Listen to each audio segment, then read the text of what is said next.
Aquaba sur Asime.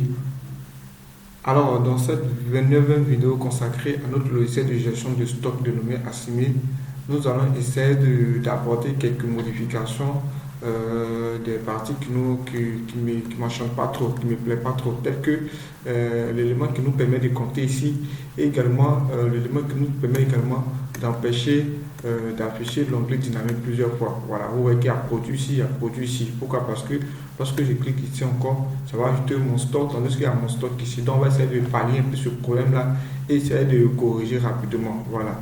Donc je reviens rapidement sur ma fenêtre. Ok. D'abord, on va commencer d'abord par parler le petit problème qui fait de telle sorte que l'élément s'ouvre plusieurs fois. Ok. Pour ce fait, c'est aussi simple comme bonjour. On va simplement créer un élément qui va stocker lorsque l'élément s'ouvre. Lorsqu'il s'ouvre, on va lui dire, bon, du fait que ça s'ouvre, tu n'ouvres plus encore. Voilà. Donc, je vais déclarer une variable que je vais appeler ça alias. Voilà. Qui est un tableau associatif de chaîne. Voilà. C'est comme c'est un tableau.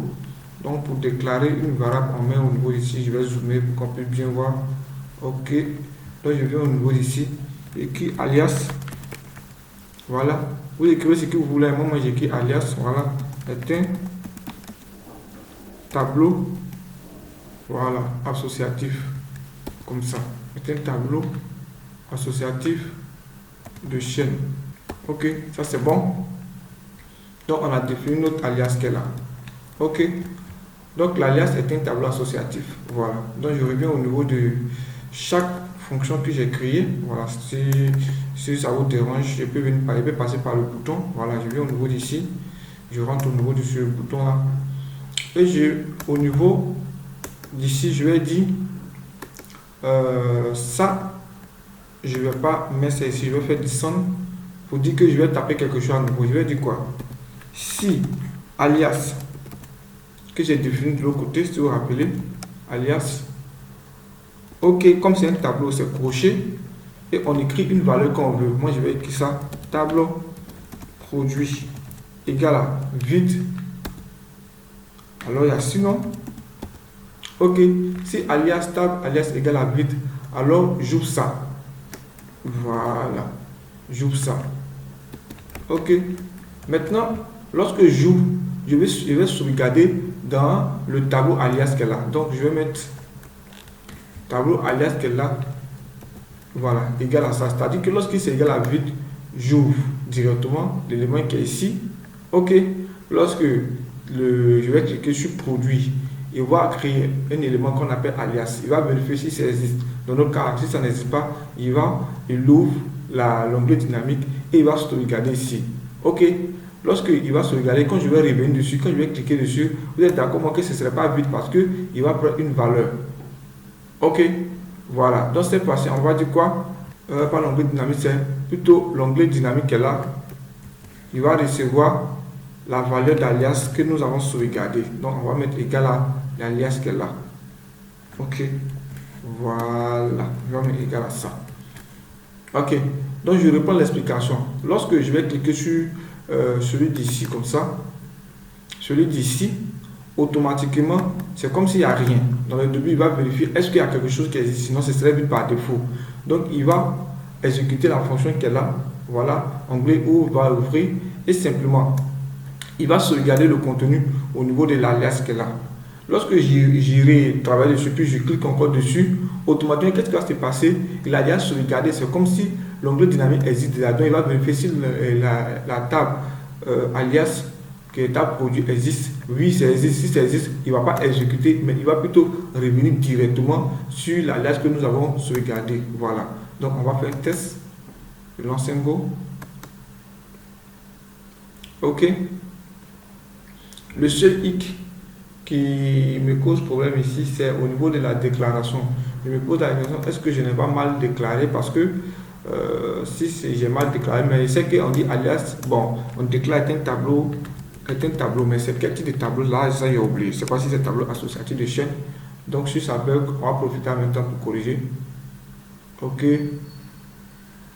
Je clique ici sur produit et mon stock. Ok, vous voyez que malheureusement ça ne fonctionne pas. Ok, ça fonctionne. Mais apparemment, il y a cliqué sur le mauvais bouton. Sinon, ça fonctionne. Vous voyez ça ici, c'était sur produit. Vous voyez que ça exécute produit une fois. Voilà. Donc, ça, je vais supprimer ça. Comment on fait pour supprimer? Je n'arrive pas à bien voir. Sinon, j'ai la possibilité de les supprimer rapidement.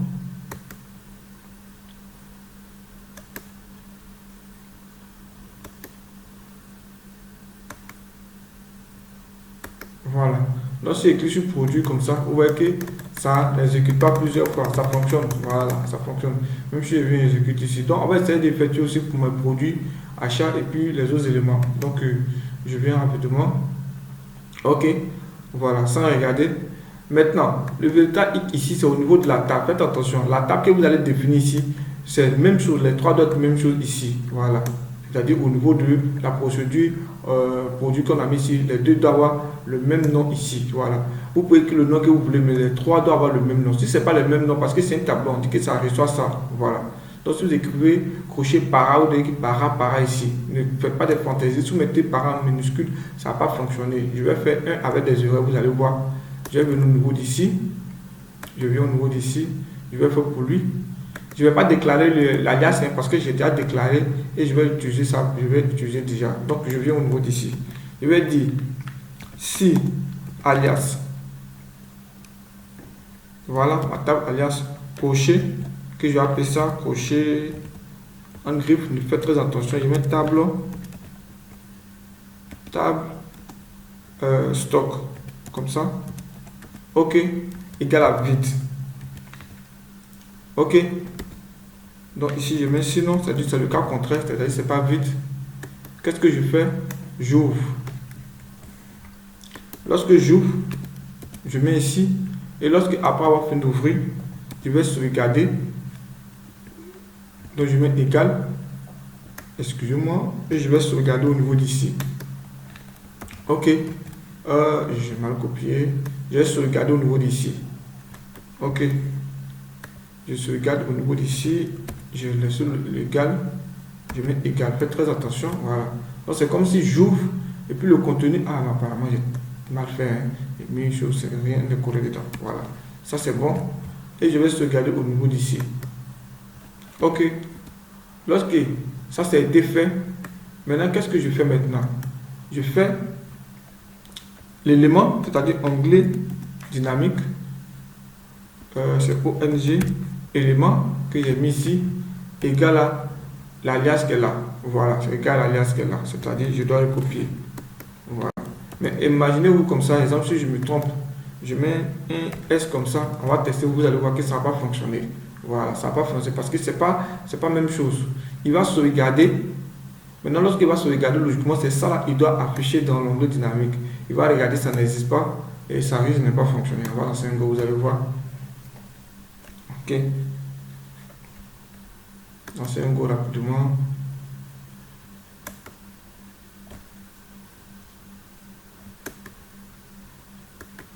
Ok, je me connecte rapidement. 2013. Je clique ici.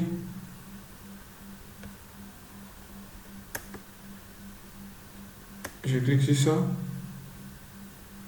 Produit. Ok, mon stock est venu. Je clique sur produit et mon stock. Je viens cliquer sur produit. Produit fonctionne. Bon, malheureusement ça fonctionne, mais normalement, je me demande si ça fonctionne. Est-ce que ça ne peut pas? Parce que ça retourne pas, mais ça bug. Donc, mettez correctement. Ça ne vient pas dessus, mais vous voyez que ça ne retourne pas sur mon stock. C'est resté là, c'est bloqué.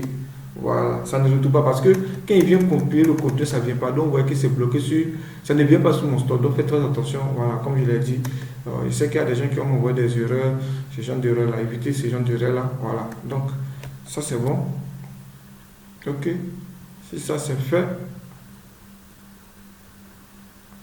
je fasse pour bien écrit. Ok, ça c'est fait. Je vais copier le code rapidement pour aller placer dans celui celui d'achat. Voilà. Voilà. Je colle ici. Et ici, je mets tab achat. Comme ça. Je mets achat.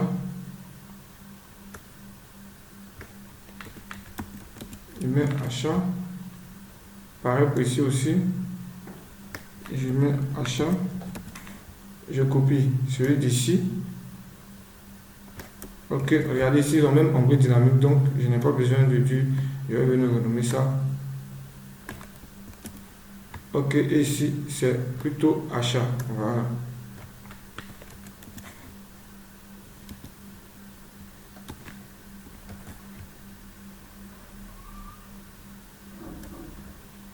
Ça c'est fait. J'enlève ça. C'est bon? Voilà. Donc je pense que ça c'est bon. Voilà, ça c'est bon. Maintenant, l'élément qui va m'aider à compter. Voilà, la numérotation. Je vais créer une procédure globale pour pouvoir gérer ça. Ok. Ici, bon, je vais faire hors vidéo parce que je veux dire faire tout ça, ça prend du temps. Donc je vais faire hors vidéo. Maintenant, la numérotation. Pour la numérotation, je vais créer une procédure. Voilà, que je vais appeler ça. Je vais appeler une procédure que je vais appeler lorsque je veux numéroter quelque chose. Donc j'appelle ça H nu. Ok. H numéro. Quoi, pas H numéro. Ok, pas H comptable. Voilà, H comptable. H comptable. Comme ça. Table. Voilà, comme ça. Le H comptable, il va recevoir deux paramètres. Voilà. Le H comptable va recevoir deux paramètres. D'abord, avant de commencer à compter, je vais vérifier d'abord si la table est vide. Donc pour ça, je vais faire passer la table, que j'appelle ça table. Ok. C'est une chaîne. D'abord, je n'ai rien écrit. Et puis la colonne. Voilà. La colonne. Logiquement, il va laisser comme ça. Voilà. Il ne va pas mentir chaîne, il va laisser comme ça. Il va déclarer comme ça. Donc il va dire. Il va vérifier si la table est vide. Donc il va dire si la table, voilà, que je viens de déclarer ici. Ok. Point, vide. Égale à vrai.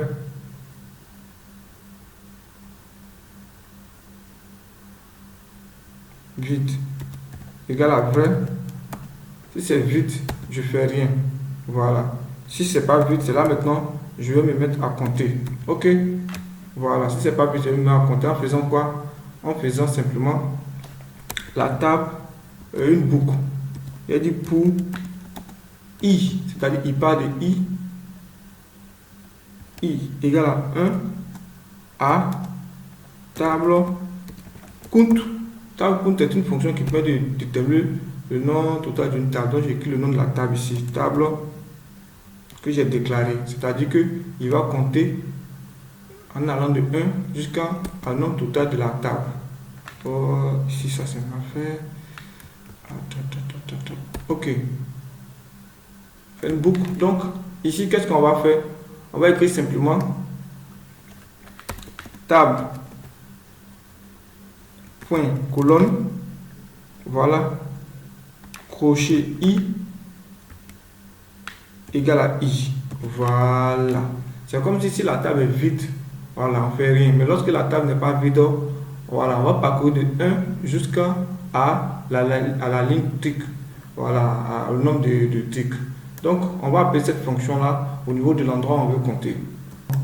Je viens rapidement au niveau de la fenêtre table stock et je vais appeler la fonction au niveau du l'affichage de la table. Voilà, je vais mettre le code ici. Donc ici j'écris le nom de la fonction. Voilà, donc je mets le nom de j'appelle la fonction, je mets le nom de la table et j'écris le nom de la colonne où je vais afficher l'élément. Voilà, donc je vais lancer un go pour voir. Je me connecte rapidement et je lance. Malheureusement ça ne fonctionne pas. Bon, j'ai atteint les 15 minutes, je vais m'arrêter là. Au niveau de la prochaine vidéo, on va essayer de corriger puis on va continuer. Donc c'est tout pour cette vidéo. Je suis par là, Snap, ciao ciao.